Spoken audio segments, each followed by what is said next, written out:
Hello everyone, welcome to doctor Amit Kumar YouTube channel. Amit Kumar YouTube channel में आपका स्वागत है। जितने भी स्टूडेंट जो न्यू स्टूडेंट्स हैं वो मेरे चैनल को सब्सक्राइब कर ले, शेयर कर ले अपने दोस्तों के साथ, ताकि नया नोटिफिकेशन जो है आपको मिलता रहे। चलिए, तो मैंने लास्ट क्लास आपको एमकॉम की बिजनेस स्टैटिस्टिक्स में मैंने आपको एक कॉन्सेप्ट बताया था, और वो टॉपिक जो था वो था आपका सैम्पलिंग डिस्ट्रीब्यूशन या सैंपल डिजाइन के नाम से वो टॉपिक था।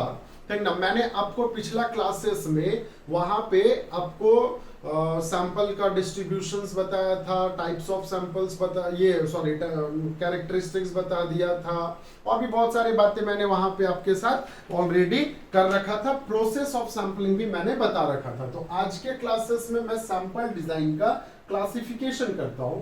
तो sample design can be classified into two part. Sample design जो है वो क्लासिफाइड किए गए हैं कितने तरह से?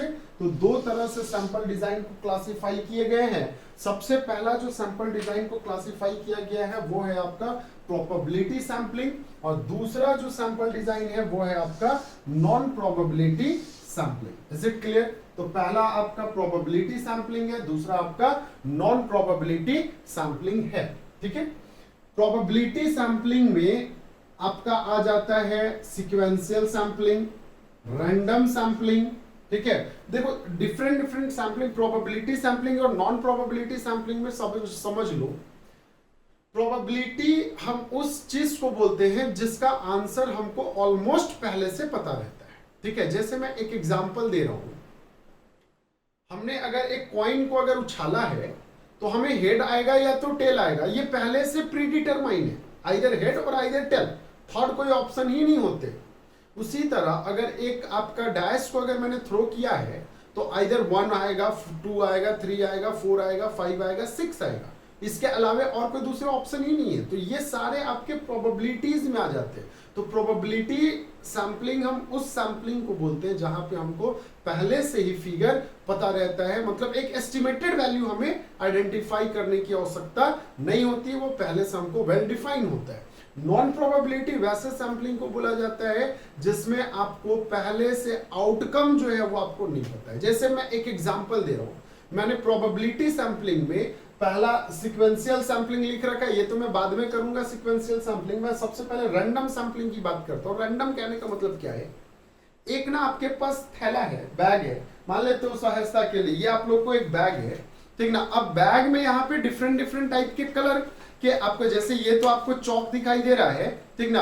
यहाँ पे डिफरेंट कलर के ब्लू है, रेड है, व्हाइट है, कुछ इस टाइप से। अब मैंने एक रैंडमली आंख बंद करके मैंने एक कोई चीज को भी सिलेक्ट किया, बताना इसका प्रोबेबिलिटी आने का चांसेस, नंबर ऑफ प्रोबेबिलिटी आने का चांसेस जितना इस डब्बे में है उतना ही का रहेगा कि इससे ज्यादा आएगा। तो आई एम श्योर कि आपका उससे ज्यादा वैल्यू नहीं आएगा। ठीक है। तो ये आपका रैंडम सैंपलिंग है, और रैंडम सैंपलिंग मतलब कौन सा प्रोबेबिलिटी का सैंपलिंग है? तो that is a part of probability, types of probability sampling के अंडरगेम में ये आता है। देन उसी तरह दूसरा सैंपलिंग है आपका क्लस्टर सिस्टमेटिक सैंपलिंग। तो सिस्टमेटिक सैंपलिंग भी जो है वो भी आपका प्रोबेबिलिटी का ही कैटेगरीज में आएगा।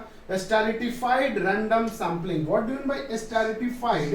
तो स्ट्रैटिफाइड के लिए मैं 1 बाय 1 करके मैं सारे को ऐसे में सारे को डिटेल करूंगा, क्योंकि ये चीज का आपका 2 क्लासेस होगा, फिलहाल 2 क्लासेस में ये कवर अप होगा। ठीक है।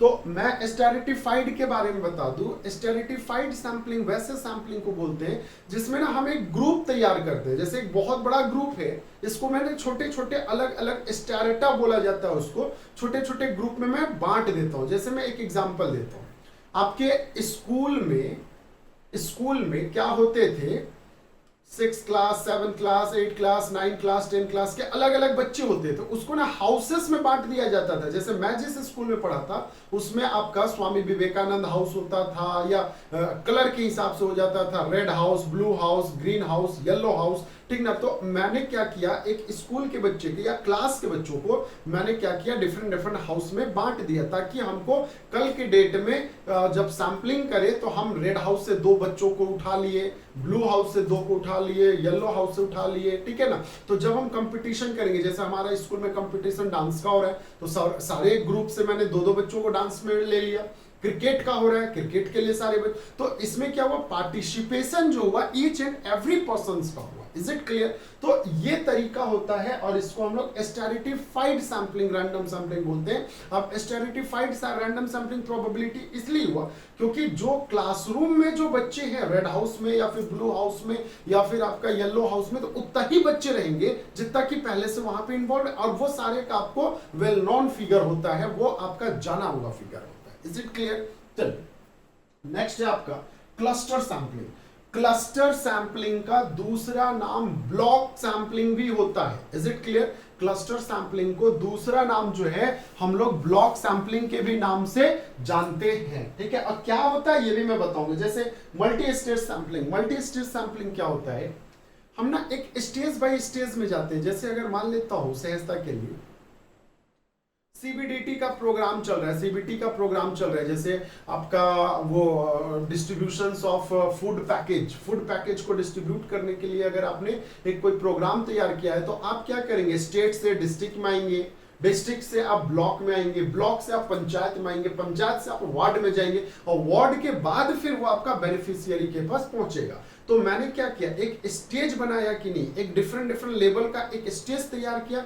तो वही जो डिफरेंट डिफरेंट लेवल का जो स्टेज तैयार हो रहा है, वही आपका कौन सा स्टेज कहलाएगा, मल्टी स्टेज सैंपलिंग में आ जाता है। देन इसके बाद एरिया सैंपलिंग अलग है, मल्टी फेस सैंपलिंग है, रेप्लिकेटेड सैंपलिंग है, sequential sampling है।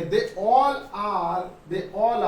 sampling are considered as probability sampling। ये सारे के सारे जितने भी सैंपलिंग होते हैं, ये सारे के सारे कौन से सैंपलिंग में आते हैं, प्रोबेबिलिटी सैंपलिंग में आते हैं। नेक्स्ट है आपका नॉन प्रोबेबिलिटी सैंपलिंग। तो नॉन प्रोबेबिलिटी सैंपलिंग में बस 4 तरह की बेसिकली सैंपलिंग होते हैं।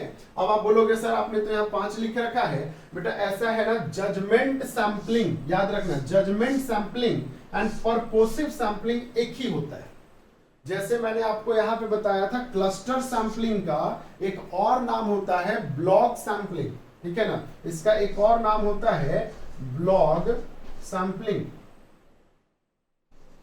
तो ब्लॉक सैंपलिंग भी आपको क्लस्टर सैंपलिंग को बोलते हैं, उसी तरह जजमेंट सैंपलिंग को आप परपोसिव सैंपलिंग के नाम से जानते हैं, ठीक है। तो यहां पे हमने देखा नॉन प्रोबेबिलिटी सैंपलिंग में कोटा सैंपलिंग होता है, जजमेंट सैंपलिंग होता है, कॉन्वेनियंस सैंपलिंग होता है, स्नोबॉल सैंपलिंग होता है, ठीक है ना।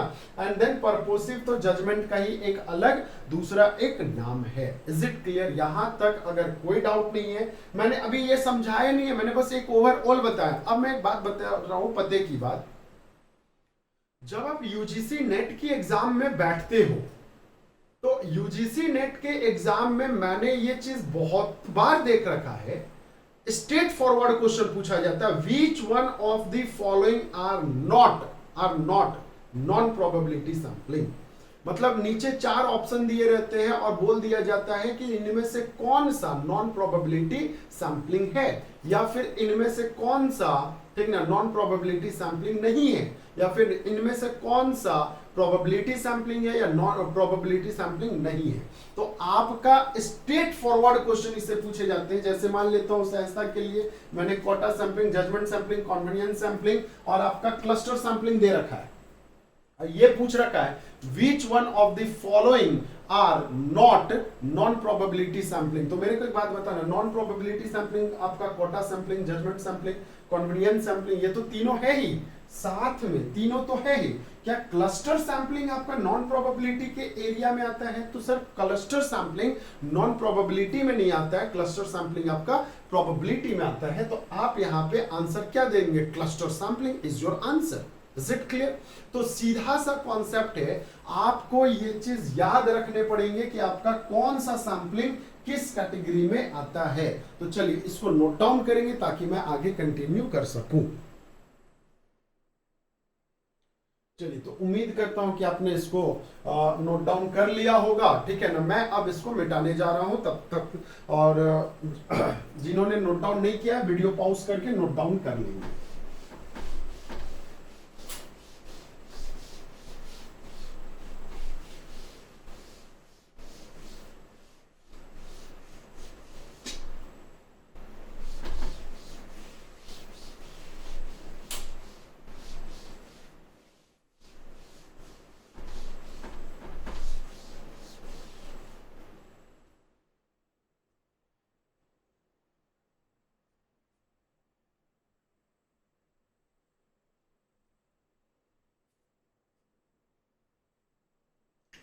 चलिए, तो सबसे पहला कॉन्सेप्ट था मेरा प्रोबेबिलिटी सैंपलिंग का।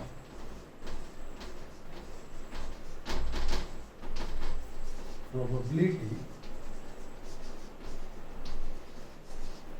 सैंपलिंग का। प्रोबेबिलिटी सैंपलिंग में मैंने एक चीज आपको बताया था, सबसे पहला बार सिंपल रैंडम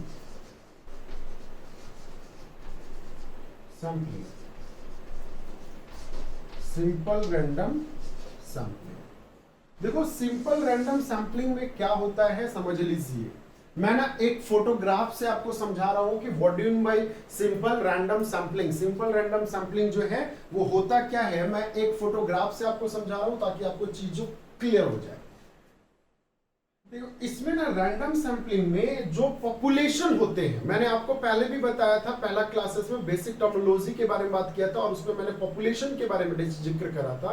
तो जो पॉपुलेशंस होते हैं उस पॉपुलेशंस का ईच एंड एवरी एलिमेंट्स जो होंगे ना वो नॉन होने चाहिए, वो आपके नॉलेज में होने चाहिए। Is it clear? मतलब यहां पे मैं एक लाइन में साफ साफ ये बोल सकता हूं, साफ साफ मैं ये बोल सकता हूं कि जो भी मेरा आपका मतलब पॉपुलेशंस का जो एवरी यूनिट जो होगा, ठीक है ना,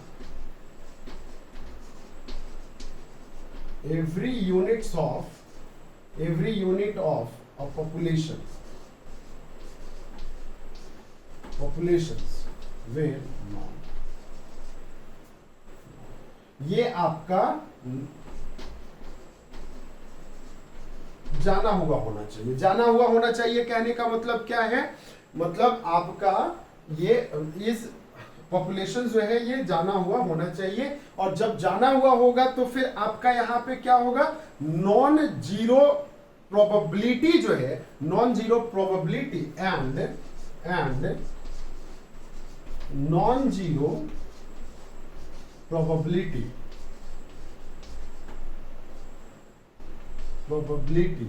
बीइंग सिलेक्टेड।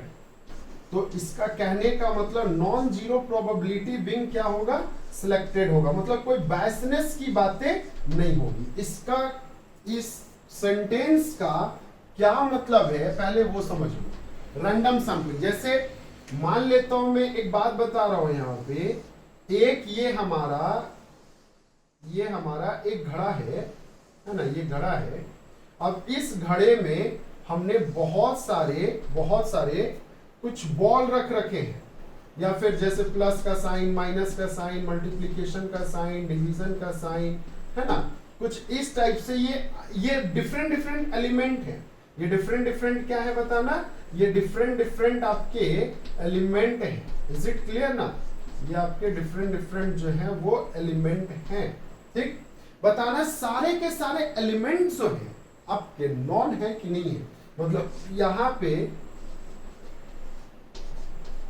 एवरी यूनिट, अगर ये मेरा पॉपुलेशन है, ये मेरा क्या है, कैपिटल एन है, और कैपिटल एन मैंने इससे पहले वाले वीडियोस में मैंने ऑलरेडी अपलोड कर रखा है कि कैपिटल एन किसको बोलते हैं, तो वो चीज आप देख लेंगे इससे पहले वाला वीडियो। तो एवरी यूनिट जो होंगे, एवरी यूनिट्स आर नॉन। हर एक यूनिट जो है आप जान रहे हैं, क्यों? क्योंकि आपको यहाँ पे विजिबल है, देखो एक ये अगर पोर्ट है, ये अगर आपका घड़ा है तो यहाँ पे प्लस है, माइनस है, प्लस है, माइनस है, मल्टीप्लीकेशन है, division, they all are elements या दे ऑल आर यूनिट, ठीक है। और वही यूनिट जो है आपका नॉन यूनिट है, तो बताना मेरे को नॉन यूनिट्स है, तो ये यहां से जब अब हम सिलेक्ट करेंगे, अब जैसे मैंने यहाँ पे क्या किया, मैंने यहाँ पे हाथ डाला, ठीक ना, हाथ डाला और यहां से मैंने सिलेक्ट किया कुछ सिलेक्टेड आइटम, कुछ कोई, और वो सिलेक्शन जो होगा वो आपका नॉन जीरो प्रोबेबिलिटी, मतलब वो रैंडम सिलेक्शन होगा। तो जब रैंडम सिलेक्शन होगा मतलब आंख बंद करके मैंने निकाला कोई दो भी बॉल, दो यूनिट्स, दो एलिमेंट, ठीक है, तो जो हाथ में आया वही आपका सैंपल कहलाया। Is it clear? वो आपका सैंपल कहलाया। तो that type of sampling is called simple random sampling. ये आपका कौन सा सैंपलिंग कहलाता है? सिंपल रैंडम सैंपलिंग कहलाता है। Is it clear? तो ये आप नोट डाउन कर लेंगे, मैं इसको मिटा रहा हूं।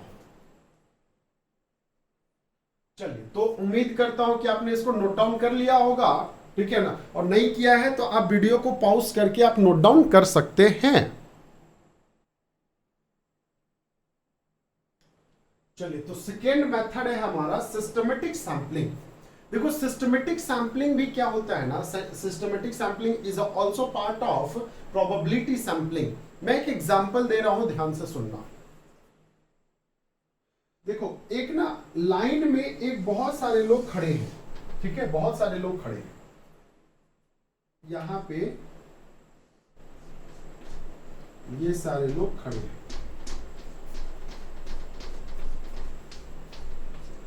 और n इज इक्वल टू मान लेता हूं सपोज 500। टोटल उधर आपका बढ़ते गया, ये टोटल n कितना है बताना, 500 है। ये सारे लोग नाम यहाँ पे खड़े हैं एक लाइन से, ये दे ऑल आर पर्सन, ये जितने भी है ना, ये मैंने फोटो में जो बनाया है ये सारे के सारे पर्सन हैं। मैं सिस्टमेटिक सैंपलिंग की बातें कर रहा हूं, ध्यान से सुनना। मैं कौन से सैंपलिंग की बातें कर रहा हूं? तो दैट इज सिस्टमेटिक सैंपलिंग। अब मैंने क्या डिफाइन किया, मैंने क्या सोचा कि मेरे को यहाँ पे किसी सिलेक्टेड पर्सन को मेरे को अपॉइंट करना है। जैसे मान लेता हूं टोटल नंबर ऑफ सैंपल, मतलब एन जो, सॉरी बड़ा एन जो है, नंबर ऑफ पॉपुलेशन जो है वो आपका 500 है। मतलब हमारा यहाँ पे साफ साफ क्वेश्चन में मेंशन है कि पॉपुलेशन जो है ना बच्चा लोग, वो लोग कितना है बताओ, 500 है। पॉपुलेशन कितना है? 500 है। As per instructions given in your questions, they have total number of population is 500। And जैसे ये 500 आपका पॉपुलेशन है, मेरे को एक बात बताना, मेरे को यहाँ पे सैंपल लेने हैं सहजता के लिए 50। तो हम यहाँ पे क्या काम करेंगे, देखो अब किसको लेंगे, तो मैंने सिस्टमेटिक सैंपलिंग किया। मतलब ये नहीं कि एक घड़ा में या फिर एक ये में 500 बॉल है, मैंने ये आंख बंद किया और 550 बार निकालते गया एक एक बॉल और आ गया, तो वो तो रैंडम सैंपलिंग हुआ। याद रखना वो कौन सा सैंपलिंग कहलाया? That is a random sampling. मैं बात कर रहा हूं सिस्टमेटिक सैंपलिंग का।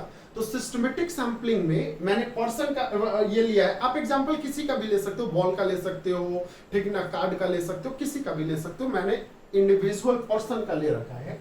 मैंने क्या किया, 50 लेना है, तो हर 10 के बाद मैंने एक लोगों को सिलेक्ट किया। जैसे मान लेता हूं सपोज पहला पर्सन अगर मैंने इसको सिलेक्ट किया, ये मैंने इसको सिलेक्ट किया, तो बताना 1 2 3 4 1 2 3 4 5 6 7 8 9 10।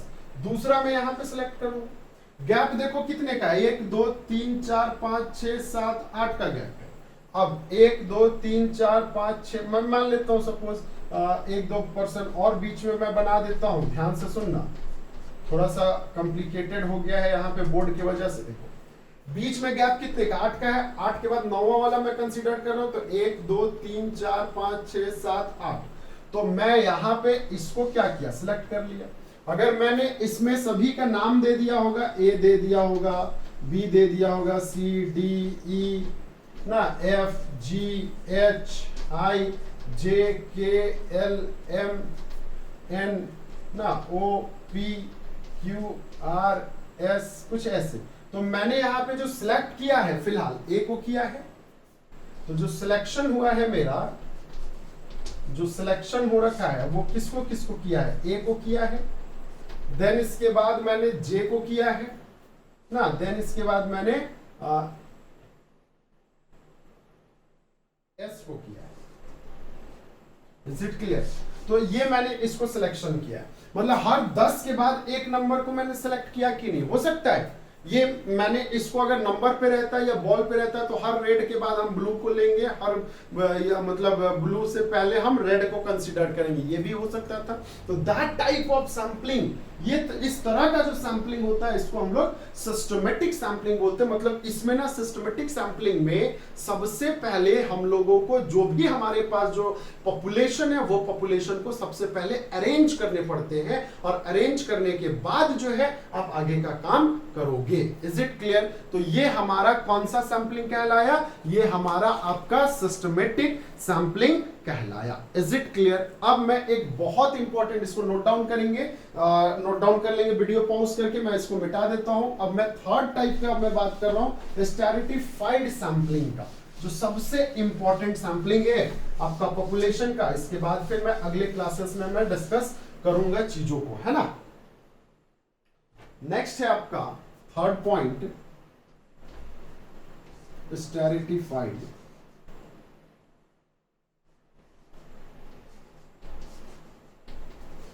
सैंपलिंग।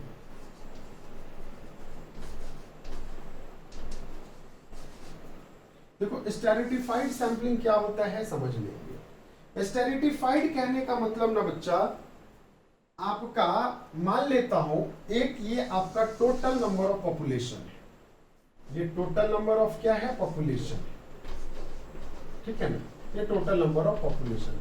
जो मैंने आपको स्कूल का एग्जांपल दिया था, मैं वही एग्जांपल फिर से दे रहा हूं कि नंबर ऑफ स्कूल में, टोटल नंबर ऑफ स्कूल में कितने बच्चे हैं, तो सर हमारे पास 100 बच्चे हैं, 100 स्टूडेंट है। मतलब पॉपुलेशन हमारा कितना है बताना बेटा लोग, तो 100 हमारा पॉपुलेशन है, ठीक है, पॉपुलेशन 100 है। मैंने क्या किया, इसमें कुछ कुछ पार्ट में मैंने इसको बांट दिया, ठीक है ना, कुछ कुछ पार्ट में हमने इसको क्या किया, बांट दिया। देखो कितने पार्ट में मैंने बांट दिया, तो मैंने टोटल या 120 स्टूडेंट है, ध्यान से सुनना, 120 स्टूडेंट है, तो टोटल देखो ए नाम दिया इसको, इसको बी नाम दिया, इसको सी, इसको डी, इसको ई, एफ। मैंने टोटल कितने पार्ट में इसको क्लासिफाई किया, 6 पार्ट में, 6 पार्टीशन किया मैंने इसका। तो जो ईच पार्ट है, ईच पार्ट में, ईच पार्ट में नॉन एज, जो हर एक पार्ट है इसी पार्ट को हम स्टेरेटा बोलते हैं। क्या बोलते हैं बताना, स्टेरेटा बोलते हैं। आई बात समझ में? मैंने एक टोटल नंबर ऑफ पॉपुलेशन था मेरे पास, हमारे पास क्या था, टोटल नंबर ऑफ पॉपुलेशन था। इस टोटल नंबर ऑफ पॉपुलेशन में नंबर ऑफ स्टूडेंट जो थे वो हमारा कितने का था, तो नंबर ऑफ स्टूडेंट जो है मैं अगेन यहां पे लिख देता हूं, 120 थे। नंबर ऑफ स्टूडेंट कितने थे, 120 थे। मैंने यहां पे क्या किया, 20-20 लोगों का, मान लेता हूं सपोज ए जो है हमारा 20 है, बी भी हमारा 20 है, 20-20 20-20 लोगों का ग्रुप बनाया, और ये ग्रुप को अलग अलग पार्ट में मैंने बांट दिया, ठीक है ना। तो इस ईच एंड एवरी ग्रुप में नॉन एज स्टेरेटा, जो ईच एंड एवरी ग्रुप जो होते हैं, जो भी आपके ग्रुप जो आएंगे वो क्या कहलाएंगे, तो वो आपका स्टेरेटा कहलाएंगे। तो स्टेरेटा जो है वो हमारा क्या है, ए है, बी है, सी है, डी है ना।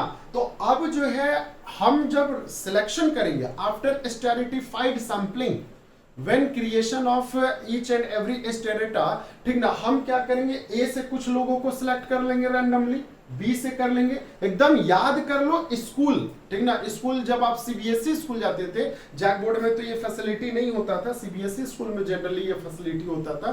तो जब आप स्कूल जाया करते थे तो वहां पे साफ साफ आपको एक हाउसेस दे दिया जाता था, green house, red house, blue house ना, इस तरह से येलो हाउस। अब जैसे क्रिकेटर है तो मैंने यहां से 2 क्रिकेटर को चुन लिया, यहां से 2 को, यहां को 2, यहां से 2, यहां से 2, यहां से 2, सभी जगह से 2-2 ले लिया, तो 12 लोग हो गए, ठीक ना। तो 12 लोग से क्रिकेट टीम टीम बना लिया, ठीक है ना। अब वो क्रिकेट टीम जो अब मैच करे, अब ये मत बोल देना सर 12-11 लोग तो हैं तो एक क्या एक एक्स्ट्रा प्लेयर है। अब आप इंटरनेशनल का दिमाग मत लगाना कि सर एक्स्ट्रा में तो 3 होते हैं, 4 होते हैं, 5 होते हैं, दैट इज अदर थिंग, ठीक ना। मैं एक नॉर्मल एक बातें समझा रहा हूं आपको कि कैसे आप यहाँ पे डेटा को कलेक्शंस करते हैं, कैसे आप सैंपलिंग को लेते हैं। Is it clear? तो यहां पे हमने आपको स्टेरिटिफाइड क्लियर कराया, मैंने यहां पे सिंपल रैंडम सैंपलिंग कराया, और एक आपका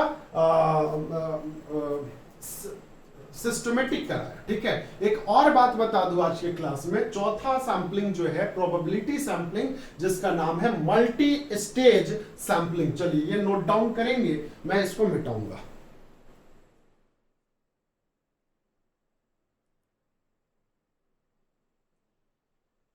चलिए, तो उम्मीद करता हूं कि नोट डाउन आपने कर लिया होगा। लास्ट सैंपलिंग है आपका multi stage sampling, fourth.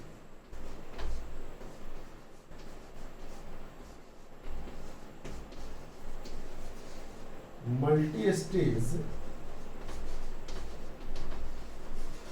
Sampling. देखो मल्टी स्टेज सैंपलिंग क्या होता है ना, एक मैं डायग्राम से समझाता हूं, देखो, है ना।